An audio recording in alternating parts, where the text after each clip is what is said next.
நம்முடைய தந்தையாகிய இறைவனிடமிருந்தும் அவருடைய குமாரனாகிய கிறிஸ்து இயேசுவிடமிருந்தும் நம் அனைவருக்கும் அருளும் சமாதானம் உண்டாயிருப்பதாக. ஆமென். ஹல்லேலூயா. திடீர்னு பெந்தகோஸ்தே 40 நாள் நம்ம சொல்லவே இல்லை, இல்லையா? அதனால திருப்பி நம்ம 2-3 முறை ஹல்லேலூயா சொல்றதுல தப்பு இல்லை. சொல்லமா வேணாம்? ஹல்லேலூயா.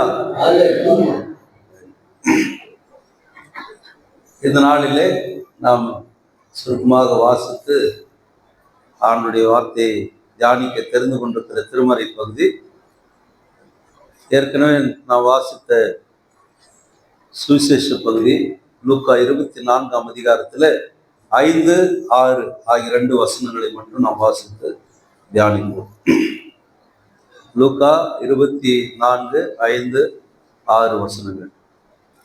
அந்த ஸ்திரீகள் பயந்து தலை குனிந்து தரையை பார்த்து கொண்டு நிற்கையில் அந்த இருவரும் அவர்களை நோக்கி, உயிரோடு இருக்கிறவரை நீங்கள் மரித்தோரிடத்தில் தேடுகிறது என்ன?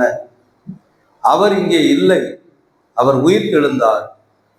அவர் கலிலேயாவில் இருக்கும்போது உங்களுக்கு சொன்னதை நினைத்துக் கொள்ளுங்கள் என்பதை செபிப்போம்.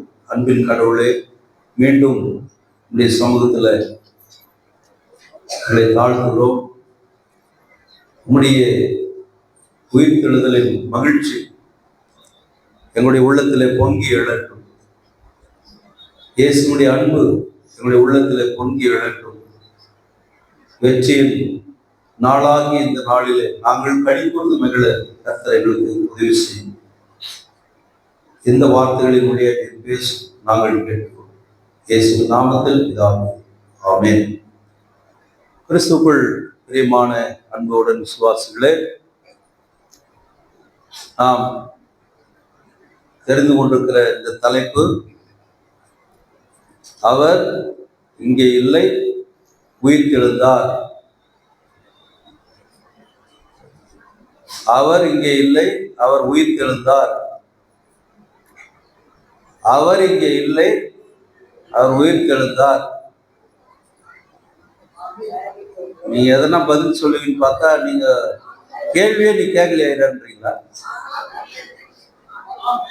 ஆம், அவர் மெய்யாகவே உயிர் தெழுந்தார். அதுதான் ஆதி திருச்சபை ஒருத்தருக்கு சொல்லிட்டாங்க. ஒருத்தர் பார்க்கும்போது சமாதான வார்த்தையை சொல்லி கொண்டார். இன்றைக்கு சந்தித்து பேசுறது போல சுகர் எவ்வளோ, பிபி எவ்வளோலாம் தேர்வாங்க. அவங்க என்ன கேட்டாங்க? அவர் உயிர் தெழுந்தார். அவங்க ஆம், அவர் மெய்யாகவே உயிர் தெழுந்தார் அப்படி சொல்லிதான் ஒவ்வொருவரும் தன்னுடைய வாழ்க்கையை அல்லது பேச்சுக்களை ஆரம்பிப்பார். அன்பானவர்களே, பல மனிதர்கள் வரலாற்றிலே உயர்ந்திருக்கிறார். ஆனால் ஒரு சில மனிதரால் வரலாறே உயர்ந்திருக்கிறது.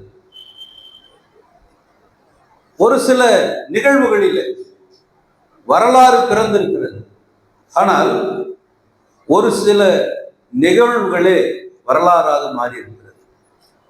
அப்படி அந்த முக்கியமான சில நிகழ்வுகளில தலையாய் விளங்குகின்ற ஒரு செயல் என்ன என்று சொன்னால், இயேசுனுடைய உயிர்த்தெழுதல். ஏன் இது மிக தலையாய செயலாக இருக்கிறது என்று நாம் பார்க்கிற பொழுது, இது ஒரு வரலாற்றின் அடிப்படையிலே நடந்த ஒரு நிகழ்ச்சியாக நாம் பார்க்கிறோம். இது ஒரு வரலாற்று நிகழ்வு. அதற்கான ஆதாரங்கள் நமக்கு திருமறையில இருந்தும் வெளியில இருந்தும் நமக்கு கிடைக்கிறது. அன்புக்குரியவர்களே, வாரத்தினுடைய முதல் நாளிலே இது நடந்ததாக சொல்லப்படுகிறது. பொதுவாக மரித்த பிறகு நம்முடைய வழக்கம் அல்லது நம்முடைய பழக்கம் என்ன? 3வது நாள் என்ன செய்வோம்? பால் ஊத்துறீங்களா? 3வது நாள் அதுதான் பால் ஊத்துறதுக்கு போறதா கதை. கல்லறைக்கு போயிட்டு அங்க மெழுகுவர்த்தி ஏற்று மாலையை போட்டு அன்னைக்குதான் நமக்கு ஞாபகத்துக்கு வர்ற பெரியப்பா கல்ற, சித்தாப்பா கல்ற, தாத்தா ஆயா கல்ற, தாத்தா கல்ற, எல்லா கல்லறைக்கும் மாலையை போட்டு 3வது நாள் அவங்க பால் ஊத்துறதுக்கு போவாங்க. ஆனா நாம பால் ஊத்துறதுக்கு போறது இல்லை.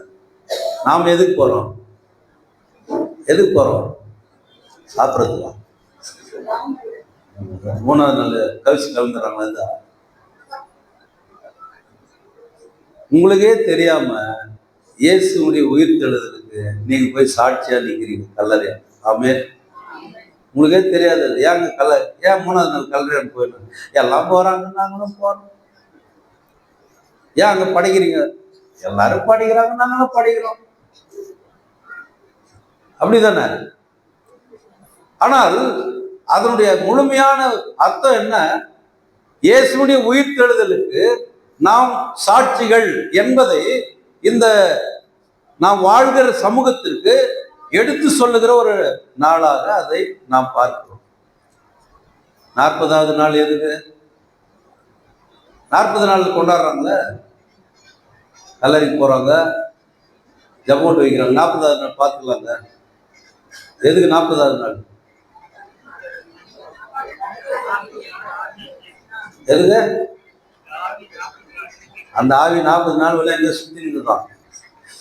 அதுக்கப்புறம் அதை அனுப்பி வைக்கிறதுக்கு கத்தோலிக்க சமயத்தில் அப்படி ஒரு பழக்கம் இருந்தது. என்னன்னா, உத்தரிப்பு ஸ்தலம் அப்படின்ற ஒரு இடத்துல அந்த ஆவி இருக்குமா, அதுக்கு ஒரு மாசு வைப்பாங்க.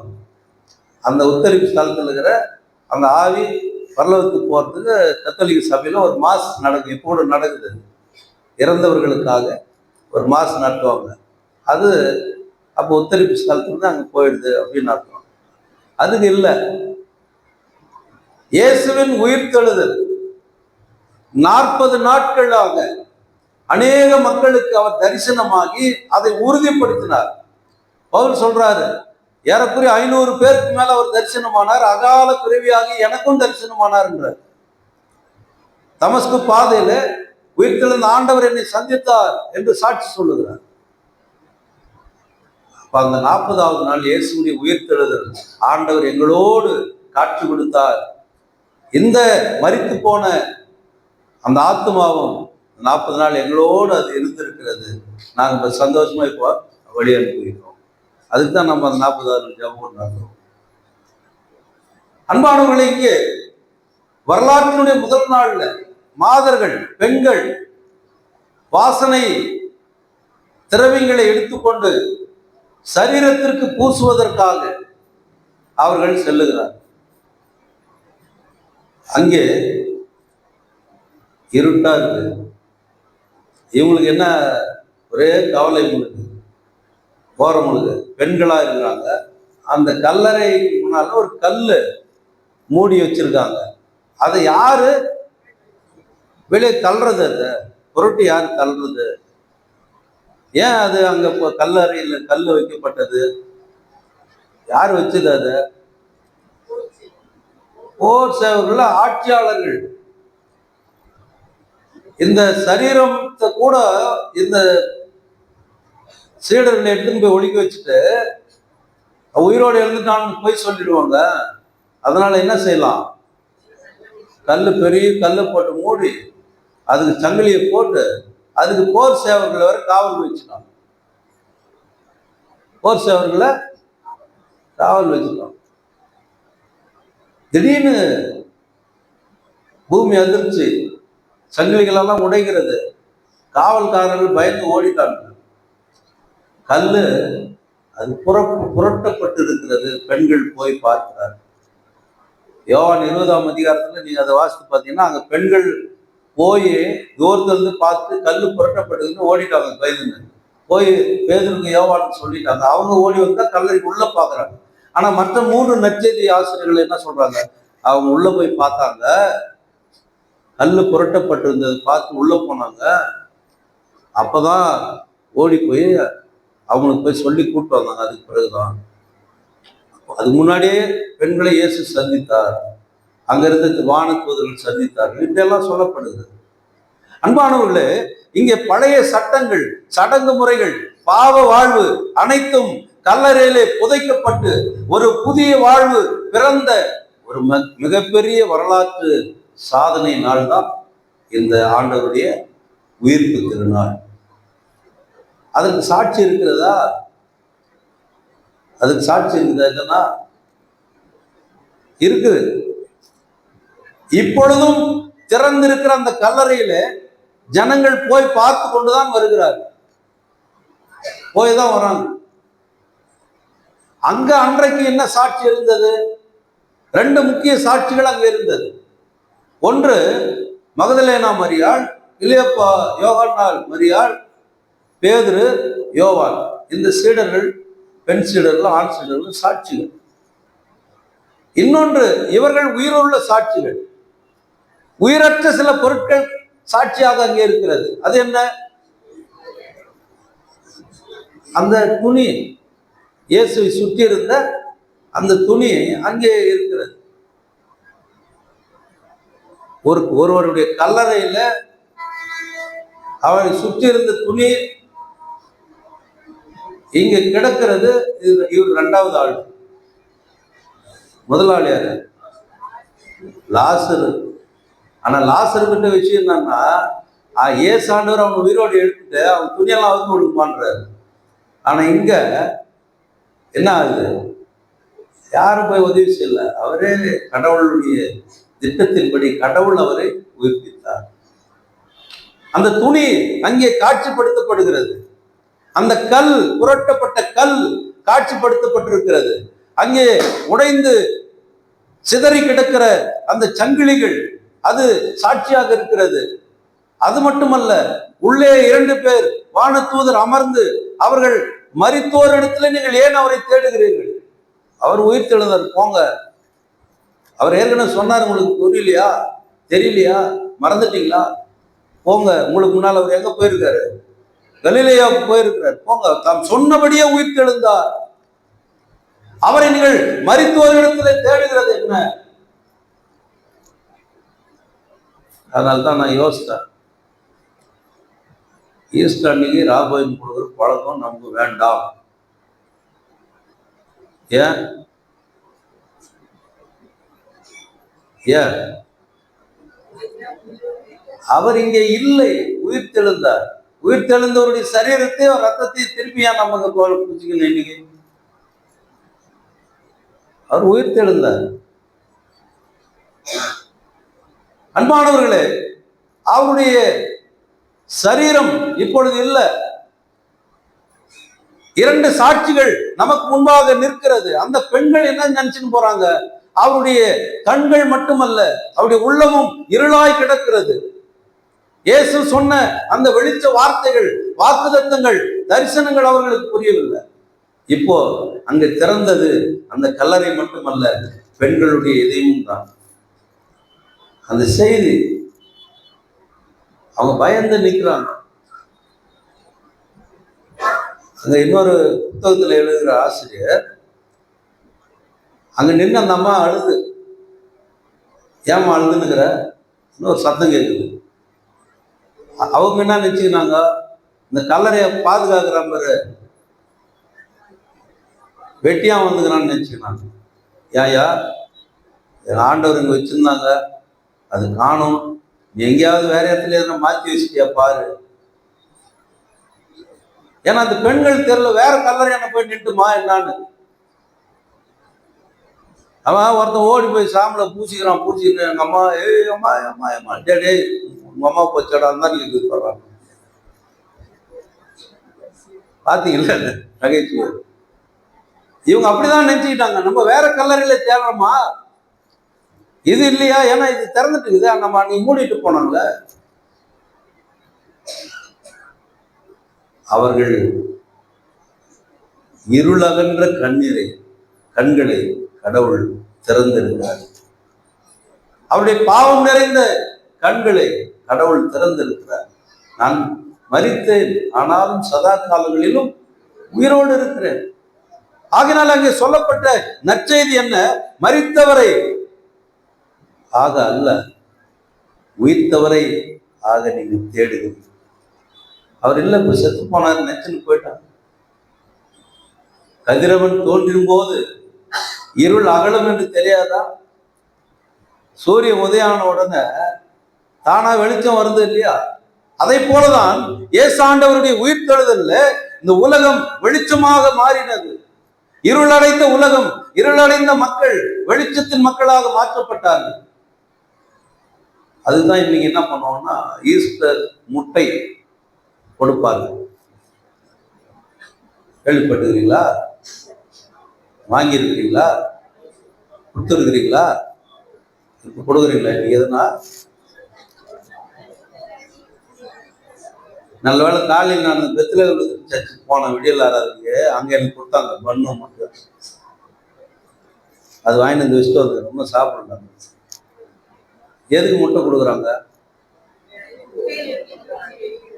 முட்டையில இருந்து அந்த முட்டை அந்த இதை ஒடிச்சு அந்த குஞ்சு எப்படி வெளியே வருதோ அதை போல் ஆண்டவர் தன்னுடைய மரணத்தின் கட்டுக்களை உடைத்தெறிந்து அவர் வெளியே அப்படியே வருகிறார். சாவுக்கு ஒரு சாவு மணி, கல்லறைக்கு ஒரு கல்லறை, கல்லறைக்கு ஒரு கல்லறை கட்டுறாரு.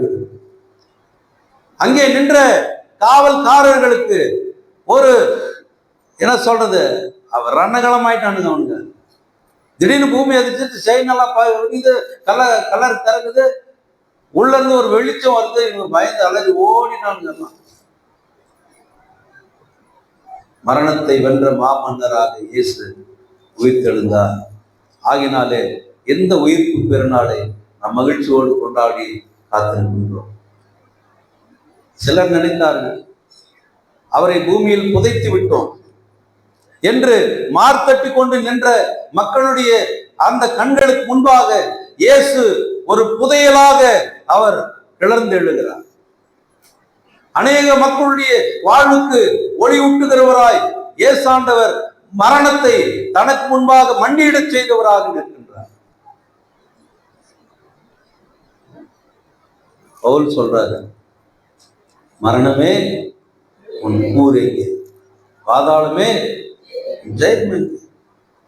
மரணத்தை தன்னுடைய மரணத்தால் வென்றெடுத்த ஆண்டவருடைய இந்த வரலாற்று நிகழ்வு கிறிஸ்தவத்தினுடைய அச்சாணி, கிறிஸ்தவர்களுடைய விசுவாசத்தினுடைய நங்கூரம், கிறிஸ்தவ விசுவாசத்தினுடைய அடிப்படையே இதுதான். இதுலதான் நாம விசுவாசத்தோடு நிற்கிறோம். பவுல் சொல்றாரு 1 கொரிந்தியர் 15ஆம் அதிகாரத்தில், கிறிஸ்து உயிர்த்தெழாவிட்டால் நம்முடைய பிரசங்கம் எல்லாம் விருதா அப்படின்றாரு. பொய்யா போயிடும் இல்லையா? இது பொய்யா போயிடும்ல. நம்ம சொல்றது அது உண்மையா? இன்றைக்கு ஆதாரங்கள் இருக்கிறது. ஆதாரம் இல்லாம எது நம்ம பேசுறது? ஆக இங்கே இயேசு சிலுவையில் இறக்கவில்லை, அவர் சிலுவையிலே இறந்து உயர்த்தப்பட்டார். அவரை கடவுள் தன் மரணத்தின் வழியாய் உயிர்த்ததன் வழியாய் அவரை ஆண்டவராக உயர்த்தினார் என்பதை நாம் பார்க்கிறோம். பொதுவாக உலகத்துல செத்து பிழைத்தல் அப்படின்ற ஒரு அனுபவம் சிலருக்கு வரும். இந்த செத்து பிழைச்சு அப்படின்னு சொல்லுவாங்க சில பேர். மரணத்தின் விளிம்புல போய், அல்லது இந்த கொரோனா காலத்துல நிறைய பேர் அந்த மரணத்தின் விளிம்பு வரை போயிட்டு நாங்க செத்து பிழைச்சோம் அப்படின்னு சொல்றாங்க. பாட்டு கூட ஒருத்தர் பாடுறாங்க. அதை வச்சு ஒரு விவசாயி ஒரு விதை நெல்லை வாங்கி அவன் நிலத்திலே அதை களமிட்டு அதை கிளர்த்தல் செய்து மண்ணை கிளப்பி நீர் ஊற்றி அதற்கு உரங்களை போட்டு அந்த விதையை அவன் நட்டு அது வளர்ந்து அதனுடைய அந்த என்ன சொல்றது, அது நாற்று, அந்த நாற்றை எடுத்து வேறொரு இடத்துல அவன் அதை களம் அமைத்து அதை நட்டு அதை வளர்த்து அது தானியம் விளைந்து அதை அறுவடை செய்து அதை தன் வீட்டுக்கு எடுத்து போகிற வரையில அவன் செத்துதான் பிழைக்கிறான். ஒரு விவசாயி 10 மாதங்கள் ஒரு பிள்ளையை தன் வயிற்றிலே சுமந்து பத்தியம் இருந்து பலவிதமான இன்னல்களை சந்தித்து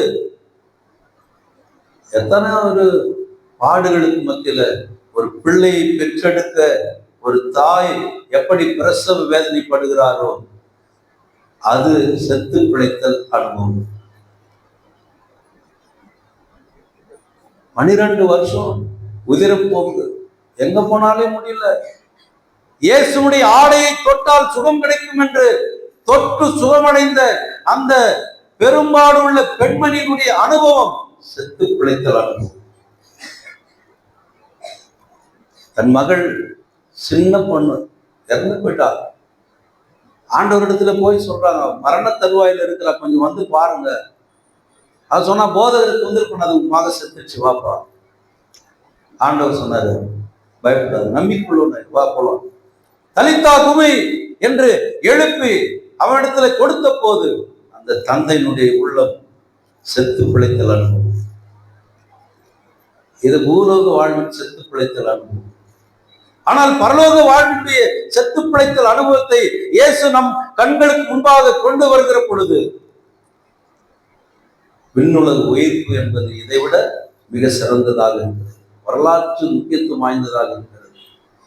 இயேசுவை இந்த உலகத்துல இரட்சகராக்கி அவருடைய ரட்சிப்பின் வழியாய் ஒட்டுமொத்த உலகத்தின் மக்களையும் அவர் தம்முடைய பிள்ளைகளாய் மாற்றி பாவத்திலிருந்தும் மரணத்திலிருந்தும் அவர் விடுவித்துக் கொண்டாரு. அது ஒரு செத்து பிழைத்தல் அனுபவம்.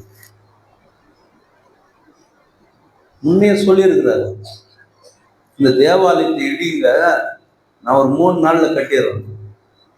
அவங்க சொல்றாங்க, இப்பா இதை கட்டுறதுக்கு 46 வருஷம் ஆச்சு, இது எப்படி நீ 3 நாள்ல இடிச்சு கட்டுவ? இடிக்கிறதுக்கே ரொம்ப நாள் ஆகுங்க, எப்படி நீ கட்டுவ? ஆனால் அவர் எதை சொல்றாரு?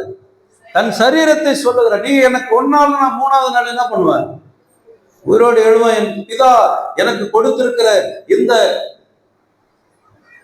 உயிர் அவரே எனக்கு கொடுப்பார் திரும்பவும். அதனாலதான் 7வது வார்த்தையில நம்ம படிச்சு கேட்டோம், தந்தையினுடைய கரத்துல ஆவியை ஒப்பு கொடுத்து செல்லுகிறார். தூக்கி வீசாட்டு போல ஒப்பு கொடுத்து வச்சுக்குவான், திரும்பி அது எனக்கு கொடு. மீண்டும் கடவுள் அவரை இந்த உயிர்ப்பின் நிகழ்வின் வழியாய் அந்த ஆவியை அவரிடத்தில் கொடுத்து என்றென்றும் மாறாத வாழ்க்கையை நமக்கும் கொடுக்கிறார். அதனால்தான் பவுல் சொல்றார் கொரிந்து மக்களிடத்துல, நான் வாசித்த நிறுவ பகுதியில, ஆதாமுக்குள் எல்லாரும் மரிக்கதை போல புதிய ஆதாமாகிய இயேசு கிறிஸ்துவுக்குள் எல்லாரும் உயிர்ப்பிக்கப்படுகிறார்கள். காரணம் என்ன? நாம் அவருக்குள் மரித்து அவருக்குள் வாழ்கிற பொழுது அவர் நம்மை உயிரோடு எழச் செய்கிறவர்களாக இருக்கிறார். நம்முடைய ஒருவேளை நாம இறந்து போயிருவோம் அப்படின்னு நம்ம நினைச்சாலும் நாம் விண்ணகத்தில் பிறப்போம் என்ற விசுவாசம் நமக்கு உண்டு. அந்த விசுவாசத்தினுடைய அடையாளமான நாள் இந்த உயிர்ப்பு பெருவிழாவாக இருக்கிறது. எனக்கு அன்பான ஆண்டவருடைய மக்களே, நமக்கு வாழ்வதும் சாவதும் முக்கியமல்ல. ஏன்னா நம்ம மனிதனா பிறந்துட்டோம், வாழ்ந்துதான் ஆகணும், செத்துதான் ஆகணும். ஆனால் கிறிஸ்துவுக்குள் வாழ்வதும் சாவதும் ரொம்ப முக்கியம். அடிக்கடி நான் ஒரு பாட்டு உச்சரிப்பேன். இந்த தங்கதோரன் ஒரு ஐயர் வருவார், வந்தோடனே ஒரு காரு ஆன் பண்றாரு இல்லையோ, பாட்டு ஆன் பண்ணிடுவார், ஓப்பன் பண்ணுவார். கார் ஓப்பன் பண்ணி உட்காந்து பண்ணார், ஐயர் ஸ்டார்ட் பண்ணி போகலான்னா இருட்டு அவர் செல்போனை நோண்டினே இருப்பார். என்னையா நீ முதல்ல வண்டி ஆன் பண்ணி எடியா போகலாம், இரு யூடியூப் ஆன் பண்ணிட்டு அவர் போடுவார் ஒரு பாட்டு, நான் வாழ்வது உமக்காக உமது ஊழியம் செய்வதற்காக, நான் வாழ்வது உமக்காக உமது ஊழியம் செய்வதற்காக. அதுக்கு மேல நான் பாடல டைம். நான் வாழ்றது யாருக்கு? உமக்காக. அது நிறைய பாட்டு இருக்குது, நீங்க அதெல்லாம் நீங்க பாடிடுவீங்க, நிறைய பாட்டு உங்களுக்கு தெரியும். நான் வாழ்வதும் வீழ்வதும் ஆண்டவருக்காக. அன்பானவர்களே, இந்த ஆண்டவர் இறந்தோரின் கடவுள் அல்ல, அவர் வாழ்வோரின் கடவுள் என்பதை இந்த உயிர்ப்பின் நாளிலே நமக்கு வெளிச்சம் போட்டு காட்டுகிறார். ஆகினாலே நாம் உயிர்ப்பின் மக்களாய் நாம் வாழ்வதற்கு அழைக்கப்பட்டிருக்கிறோம். அதனோடு அன்பு, சமாதானம், ஒற்றுமை, நேர்மை, ஆண்டவருக்கு பயப்படுகிற பயம், இவைகளோடு நாம் இந்த உலகத்திலே இயேசுவின் உயிர்ப்பின் சாட்சிகளாய் நாம் வாழ்வதற்கு அழைக்கப்படுகிறோம். அந்த பாக்கியத்தை முதல்ல யாருக்கு கொடுத்தார்? கடவுள். அந்த உயிர் தெழுந்த அந்த இடத்தை பார்க்கறது யாருக்கு அந்த அனுபவத்தை கொடுத்தாரு? ஆமா, நீங்க அமைதியாவே இருக்கீங்க. பெண்களுக்கு அந்த பாக்கியத்தை கொடுத்துட்டாரு. அதனால்தான் நீங்க என்ன பண்றீங்க? அடுத்த வாரம் மாத ஞாயிறு அனுசரிக்கிறீங்க. எல்லாரும் சேர்ந்து ஒற்றுமையா, சந்தோஷமா, மகிழ்ச்சியா அந்த ஞாயிறு அனுசரிக்கிறீங்க இல்லையா? சாப்பாடு போறீங்களா? ரொம்ப சந்தோஷமா தான் இருக்கும். சரி, பெண்கள் அவர்களுக்கு இட்ட பணி என்ன? அவங்க வந்து பார்த்தோன்னே அவங்க சொன்ன வேலை என்ன? நீங்கள் போய் மற்றவர்களுக்கும் சொல்லுங்கள். அதுதாங்க அவங்களுக்கு சொன்ன செய்தி. கடவுளுக்கும் தெரியும், தேவதூதர்களுக்கும் தெரியும். யார்கிட்ட சொன்னா முதல்ல ஊரெல்லாம் பரவும். அப்படியே சும்மா போயிட்டாங்க. அவங்க நேரா ஓடி போய் எங்கதான் சொன்னாங்க? சகோதரர்களுக்குள் நேரா ஓடி போய் சொன்னாங்க, நாங்க போனோம், அங்க கல்லறை திறந்திருக்கு, அங்க பார்த்தா உள்ள 2 பேர் வெண்ணாடை தேர்ந்து உட்கார்ந்து இருக்காங்க, அவர் இங்க உயிரோட போயிட்டாரு, நீங்க போங்க, கலிலேயாவில் உங்களுக்கு முன்னால இருக்கிறாருன்னு சொல்றாங்க. என்னன்னு தெரியல, ஓடிவாங்க. இவங்க 2 பேரும் நம்பல. சும்மா எதோ போச்சுங்க, போமா. அவர்கள் வீண் பேச்சு பேசுகிறார்கள் என்று அவங்க என்ன செய்யலாம்? இதை பெருசா எடுத்துக்கல. அந்த அம்மா சொல்றாங்கப்பா, நாங்க சொல்றது உண்மைதான்ப்பா, நம்புங்கப்பா, வாங்கப்பா, சரி வாப்பா போய் பார்த்துட்டு வரலாம் அப்படின்னு யோவானும் பேதுரும் ஓடுறாங்க. உளுந்து அடிச்சு போய் எட்டி பார்த்தா அங்க மெய்யா இவங்க சொல்ற மாதிரி தான் இருக்குது. அதனால சில நேரத்தில் பெண்கள் சொல்றது கூட நம்ம நம்புங்கப்பா.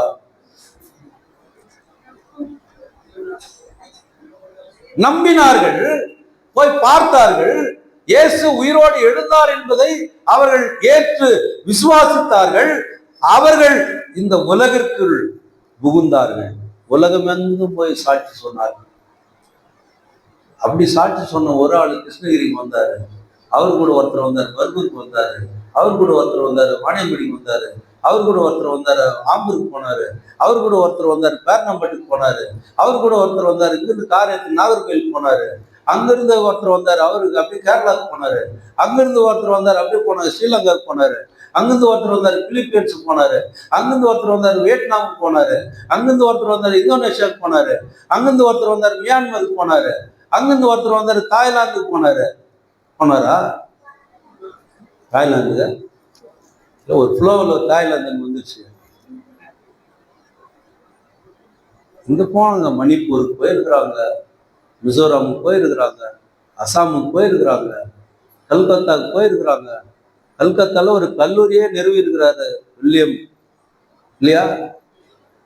வில்லியம் கேரி ஒரு கல்லூரியை நிறுவி இருக்கிறார். சராம்பூர் பல்கலைக்கழகம். நாங்கெல்லாம் சர்டிபிகேஷன் வாங்குறது அந்த யூனிவர்சிட்டிகளை தான் வாங்கணும். அந்த யூனிவர்சிட்டிகளை படிச்சு சர்டிபிகேட் வாங்கினா தான் ஐஎல்ஸ்ல ஐயராக இருக்க முடியும். வேற எங்கெங்கயோ சர்டிபிகேட் எல்லாம் வாங்கிட்டு வந்துடுறாங்க. நீங்க போயிட்டு டாக்டர்னு போடுறாங்க, எல்லாம் என்னென்னோ போட்டு சரி. இந்த மிஷினரிகள், இந்த ஊழியர்கள் வந்ததனுடைய ஒரே ஒரு கட்டளை, அழைப்பு என்ன? அவர்கள் கொடுத்தது இயேசுவின் உயிர்த்தெழுதலுக்கு சாட்சியாக. பேதுருவை அதட்டுகிறார்கள், இனி இதை சொல்லக்கூடாதுப்பா, இயேசு என்ற பேரை நீ அறிக்கையிடக்கூடாது. பேதுரு சொல்றாரு, நாங்கள் கண்டவற்றையும் கேட்டவற்றையும் சொல்லாமல் இருக்க முடியாது. நீ அடிச்சாலும் உதைச்சாலும் சிறையில் போட்டாலும் சரி, நாங்க சொல்லாமல் இருக்க முடியாது. பவுல் சொல்லுகிறார், இயேசு ஆண்டவர்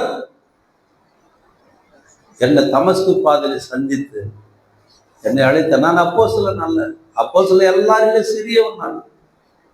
ஆனால் இன்றைக்கு உயிர்த்தெழுந்த ஆண்டவருக்கு சாட்சியை நாங்கள் இருக்கிறோம்.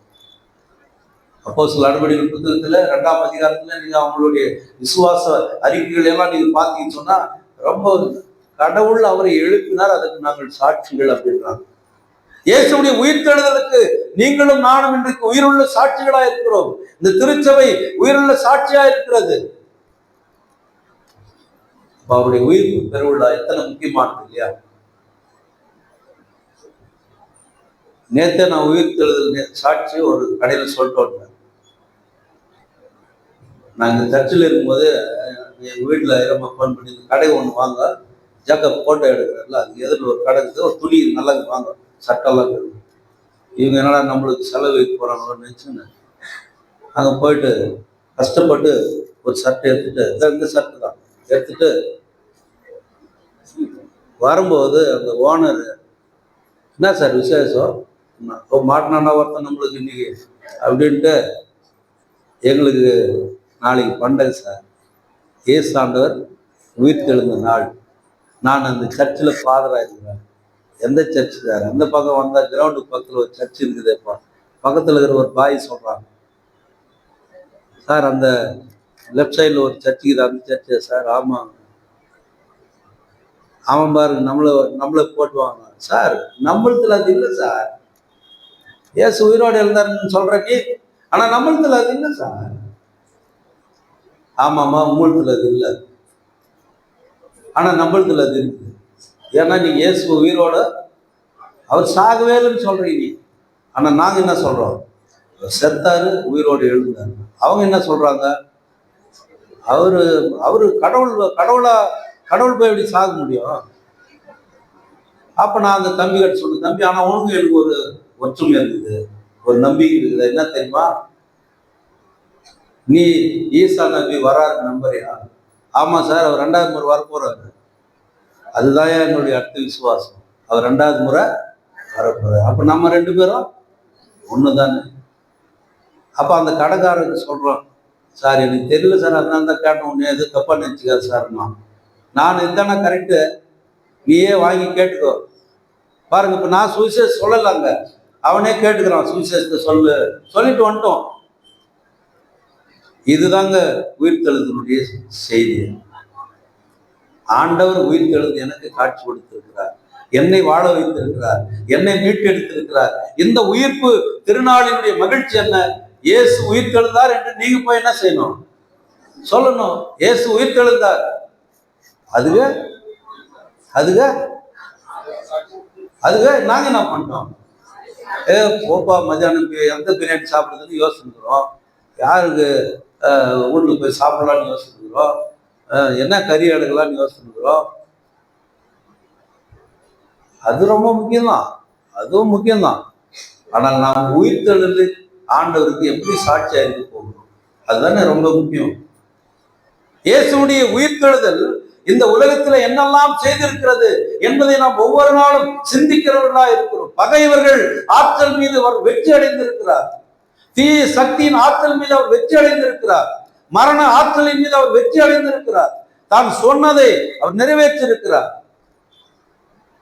மரணத்தை ஜெயித்து வெற்றி வேந்தராய் யூத ராஜசிங்கமாய் அவர் இந்த உலகத்துல காட்சியளித்தார். அந்த யூத ராஜசிங்கம் உயிர்த்தெழுந்ததுனாலே இன்றைக்கு கிறிஸ்தவம் அப்படின்ற ஒரு சமயம் உயிரோடு இருக்கிறது. இல்லைன்னு சொன்னா அது செத்த மதமா இருக்குது. அது உண்மை, உயிர் உள்ளது, உண்மை உள்ள கடவுள் மீண்டும் வரப்போகிறார். அதுவரைக்கும் நமக்கு என்ன வேலை? ஜீவனுள்ள கடவுளுக்கு ஜீவனுள்ள சாட்சிகளாய் நாம் வாழ வேண்டும். அதற்குதான் கடவுள் நம்மை இன்றும் இந்த உலகத்தில் வைத்திருக்கிறார். இன்றும் அவர் நம்மோடு வாழ்ந்து கொண்டிருக்கிறார். இன்றும் அவர் இம்மானுவேல் என்பதை நிரூபித்துக் கொண்டிருக்கிறார். இன்றும் நம்முடைய பாவங்களை மன்னித்துக் கொண்டே இருக்கிறார். இன்றும் உயிர்த்தெழுதலின் அனுபவத்தை நாம் பெற்றுக்கொண்டவர்களாகவே இருக்கிறோம். ஒரு வெள்ளக்கார பெண்மணி இந்தியாவுக்கு வந்தபோது, பல ஆண்டுகளுக்கு முன்னால், ஒரு 20-30 ஆண்டுகளுக்கு முன்னால மலை மேல கேம்ப் நடக்கும்போது வந்திருந்தாங்க ஒரு 4 பெண்கள். அதுல ஒரு பெண்ணு, உங்களுக்கு தமிழ் தெரியுமா? நான் தெரியாது, அதுக்கு தெரியாது, ஆனா எனக்கு ஒரு தமிழ் பாட்டு தெரியும், நான் பாட்டுமா? பாடுங்க. அவங்க என்ன பாடுறாங்க? இயேசுவை நாங்க ஆராதிப்போம். கிட்டார் வச்சுக்கிறாங்க. இயேசுவை நாங்க ஆராதிப்போம். எந்த உண்மையை சொல்ல போனாலும் இயேசு எனக்காக மரித்தாரு. எந்த உண்மையை சொல்ல போறோம், இயேசு எனக்காக உயிர்த்தாரு. அந்த அம்மா சொல்லிச்சா சாட்சி? ஒரு பாட்டுல ஒரு செய்தியை சொல்லிட்டு போச்சு அந்த அம்மா. உனக்கு என்ன தெரியும்? தமிழ் தெரியும்னு சொல்லிச்சு. அது தமிழ் தானே பாட்டு, ஒரு பாட்டு தெரியும். பாடுனா என்ன பாட்டு அது? அது ஒரு சாட்சி. இயேசு எனக்காக மரித்தார், எனக்காக உயிர்த்தெழுந்தார். இதெல்லாம் நீங்க போய் சொல்லணுன்றார். கூறி அறிவிங்கள், proclaim the gospel. எப்போ? வெள்ளிக்கிழமை ஓசன்னா, வியாழக்கிழமை ஓசன்னா, ரட்சி இப்பொழுது அப்படின்னு சொல்றோம் இல்லையா நம்ம? அந்த இப்பவே ரட்சின்னு சொல்ற நாம இப்பவே ஏன் அந்த சாட்சியை சொல்லக்கூடாது? வாய்ப்பு கிடைக்கும் போது நாம் பயன்படுத்திக் கொள்ள வேண்டும். இரண்டாவது வார்த்தையில நாம் கேட்டோம் இல்லையா, சிலுவையில ஒரு கள்வன் வாய்ப்பு கிடைக்கும் போது அதை பயன்படுத்தி கொண்டு ஆண்டவருடைய ரட்சிப்பின் மகனாக மாற்றப்பட்டான். இன்றைக்கு ஆண்டவருடைய உயிர்த்தெழுதலின் பிள்ளைகளாய் வாழ்ந்து கொண்டிருக்கிற நமக்கு கொடுக்கிற ஒரு அழைப்பு என்ன? இயேசுடைய உயிர்த்தெழுதலுக்கு உயிருள்ள உண்மையுள்ள சாட்சியாக வாழ வேண்டும் என்பதுதான். அப்படி வாழ்வதற்கு நமக்கு முடியுமா? சாட்சியா வாழறதுக்கு முடியுமா? ஆண்டவருடைய உயிர்த்தெழுதல் சாட்சியா வாழ முடியுமா? முடியவே முடியாது, நிச்சயமா முடியாது. ஏன்னா நாம மாம்சீக பிரகாரம் பலவீனம் உள்ள மக்கள். ஆனால் இந்த பலவீனம் உள்ள மக்களை கடவுள் பலமுள்ள மக்களாய் மாற்றுகிறார் தம்முடைய தூய ஆவியினாலே. ஆதி திருச்சபையிலே அப்போஸ்தலர்கள் பரிசுத்த ஆவி அவர்கள் மீது இறங்கின பொழுது அவர்கள் யூதேயாவிலும் சமாரியாவிலும் எருசலேமிலும் உலகத்தின் கடைசி பரியந்தம் சாட்சிகளாய் இருந்தார்கள். பாருங்க, அப்ப நமக்கு என்ன வேணும்? இப்போ ஆண்டவரே, சாட்சி சொல்லுகின்ற மனிதனாய் நான் வாழ்வதற்கு இந்த பரிசுத்தாவினுடைய பலம் எனக்கு வேண்டும் அப்படின்னு சொல்லி நாம் ஜெபிக்க வேண்டும். அந்த ஜெபம் தான் நம்மை ஆண்டவருக்கு சாட்சியாய் நிறுத்தும். உயிருள்ள சாட்சிகளாய் நாம் வாழ தூய ஆவியானவர் நம்மை சக்தி பெற்று வழிநடத்தி காப்பாராக. ஆமீன். எல்லாவற்றுக்கும் மேலான தேவ சமாதானம் நம் இருதயங்களிலும் சிந்தனைகளிலும் கிறிஸ்து இயேசுக்குள் காத்துக்கொள்வதாக. ஆமீன். ஒரு திருமண அறிவிப்பு. நம்முடைய திருச்சபையை சார்ந்த